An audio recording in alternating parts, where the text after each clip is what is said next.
NCP Sharad Pawar गुट के नेता भास्कर जाधव इन्होंने पत्रकारों से वार्तालाप के दौरान शिंदे गुट पर तीखी प्रतिक्रिया दर्शाई। पार्टी छोड़ने वाले नेताओं पर उन्होंने अपना बयान दिया। साथ ही ईडी जैसे मामलों पर भी उन्होंने चर्चा की। राजकारणामध्ये अनेक लोक एकमेकांना सोडून जात असतात। केवळ राजकारणामध्ये नाही तर व्यवहारामध्ये, व्यवसायामध्ये, मैत्रीमध्ये, कुटुंबामधले सदस्य देखील सोडून जात असतात। मी सर्वसाधारणपणे एक तत्व पाळलेलं आहे की जो कोणी आपला सहकारी आपल्याला सोडून जाईल त्याच्याबद्दल बिलकुल एका शब्दानं वाईट बोलायचं नाही, त्याचं वाईट चिंतायचं नाही, कुठलंही त्याचं वाईट कुठल्याही उद्देशानं काही करायचं नाही।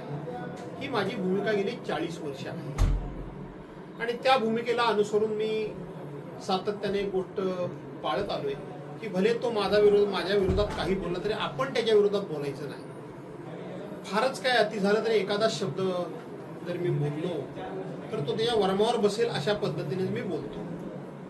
परंतु नुकताच या ठिकाणी एक पक्षप्रवेश झाला।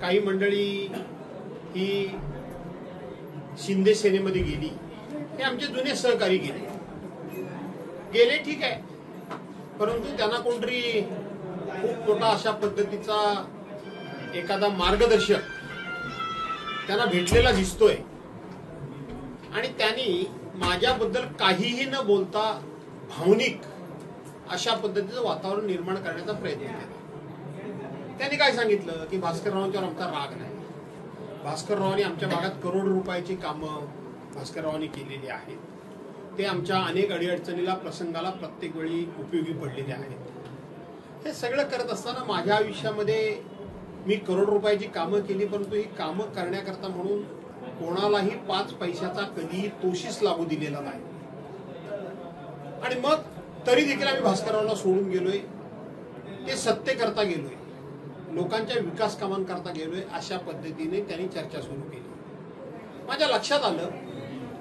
की कोणतरी यांना चांगला मार्गदर्शक भेटलेला दिसतोय की भास्कररावांचे जे जे टीका करतात, आरोप करतात ते अगदी कमी कालावधीमध्ये तोंडावर पडतात, तोंड घशी पडतात, तोंड काळं करावं लागतं त्यांना असे अनेक उदाहरण आहेत। आणि म्हणून हे लोक थोडंसं लोकांना भावनिक करतायत, इमोशनल ब्लॅकमेलिंग करतायत आणि वस्तुस्थिती लोकांना काही ती कळावी याकरता म्हणून ते अतिशय थोडक्यातलं मी पत्र लिहिलं आणि ते पत्र खूप मोठ्या प्रमाणामध्ये व्हायरल झालं।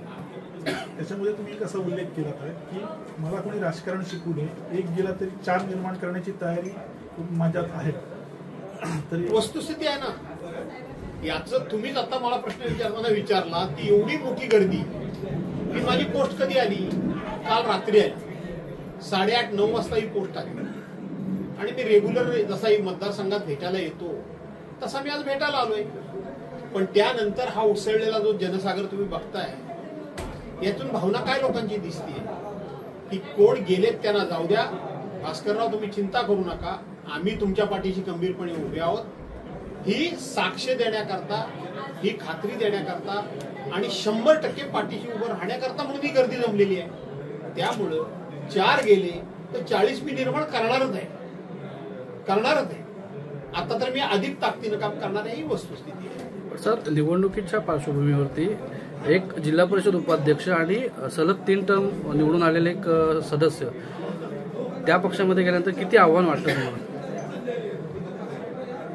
आव्हान कोण कुठे गेला म्हणून आव्हान काय असेल त्याची येणारी निवडणूक उत्तर देईल। आजच मी काय कोणाबद्दल उत्तर देण्याची काय आवश्यकता नाही। त्यामुळं जे कोणी 2-2 वेळा निवडून आले, 3 वेळा कोण निवडून नाही आलं, कोणी जे कोणी 2 वेळा निवडून आले म्हणून सांगताय त्यांना जाऊन विचारा।